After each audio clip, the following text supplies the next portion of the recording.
What's going on, guys? Welcome back. Pleased to be joined by David Winter, who's been working diligently on the Canadian Football 2017 game coming to PC with the Steam release and also coming to the Xbox One.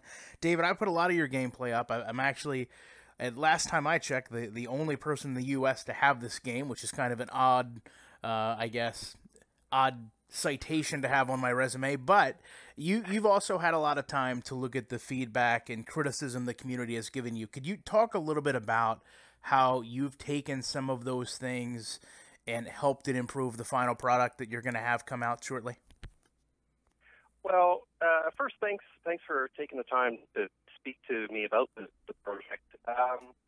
So there's definitely two camps when it comes to the feedback and the general take on what we're doing, and for the most part, it's been pretty positive. Most people certainly they look at what we're doing and they realize what our budget constraints are and the fact there's no licensing involved and that sort of thing, and so they get where we're coming from and what we're trying to do, and we do get really good feedback. I mean, you yourself have given us some good ideas that I've been able to implement and try to help out players that are maybe not so familiar with the rules or have some challenges getting used to a 20-second play clock and that sort of thing.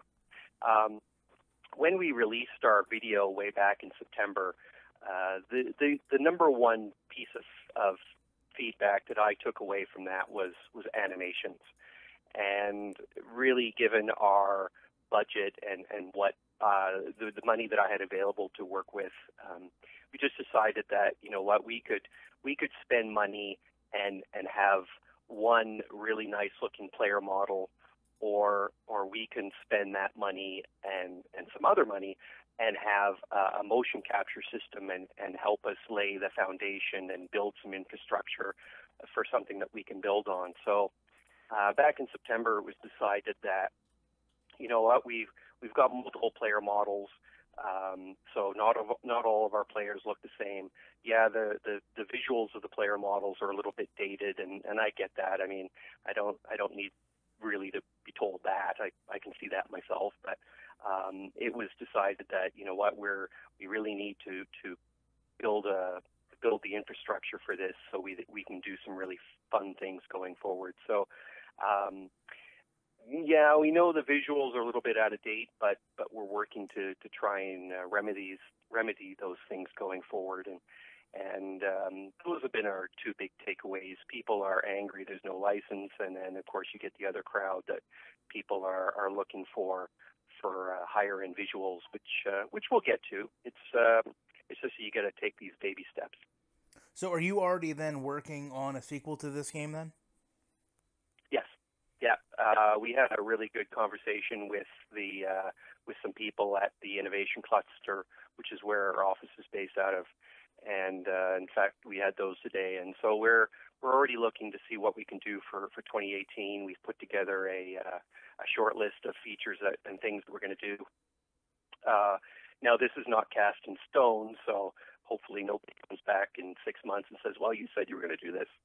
Oh, they will, trust me. You're casting this in stone right now by saying it's not cast in stone.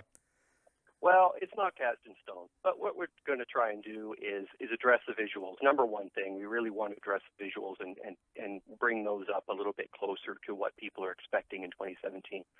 But also, right now the game is very basic. There's not a lot of game modes, so we really want to add a full season mode to the game, but also bring in team and player editors into the game itself, so you won't have to go to Photoshop or whatever else to edit uniforms or an XML editor, which none of those things you could do on an Xbox anyway, but you could do them on a PC.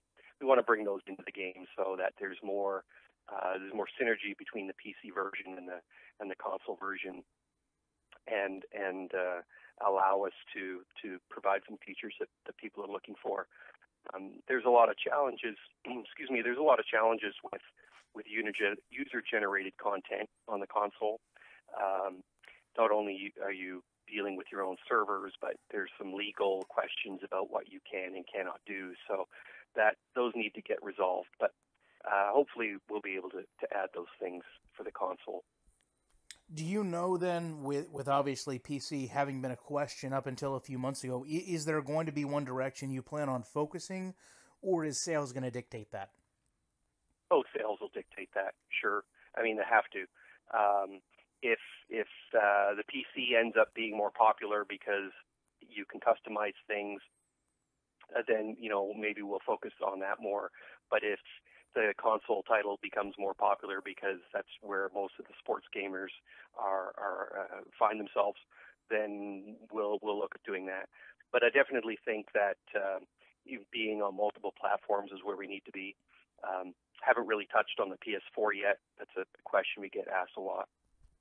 The reason that there's no PS4 build right now is we just simply didn't have enough time to do everything all at once. We just physically ran out of time. So we're looking to see what we can do a little bit later on in the year, or maybe in the next year. Right now, we're going to have to focus on just the two platforms we're working on right now.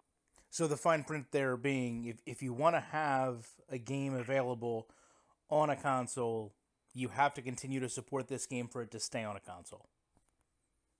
Yeah, basically. I mean, there would be no point in us continuing development for a console title if nobody's interested in the game on the console. I just don't think that would be time well spent. I guess the last thing that's been brought up a lot, I know you really haven't been totally, I guess, firm with this. Have you determined what a price point is going to be yet for the game's release? Oh, right. So, yes. So the Steam store went live today. The game is coming soon, but the store is available and live now. And so the price point on Steam is going to be $20 Canadian, it's going to be $21.99 Canadian and $15.99 US. And that is set between a back and forth between myself and Steam people on the Steam side. So that's the number that we actually arrived on. They were actually suggesting something higher, but I'm trying to keep it as close to the original $20 and $15 mark. So we're 99 cents higher than what I was hoping for, but I still think that's okay. And on the Xbox, we're going to be shooting for something about the same. We need to finish our certification process on the Xbox before we can finalize $1.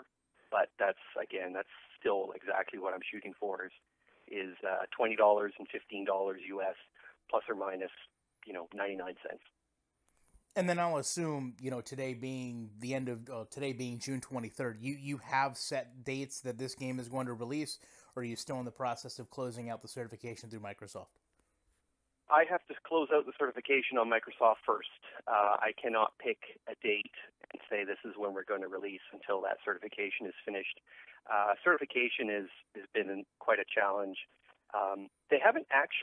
Microsoft hasn't actually come back with a lot of issues. The issue reports that they've given us have been, 2 or 3 things, and been able to fix those really quickly. I mean, one of them was just a 30-second, oh, yeah, right, we got to fix this thing.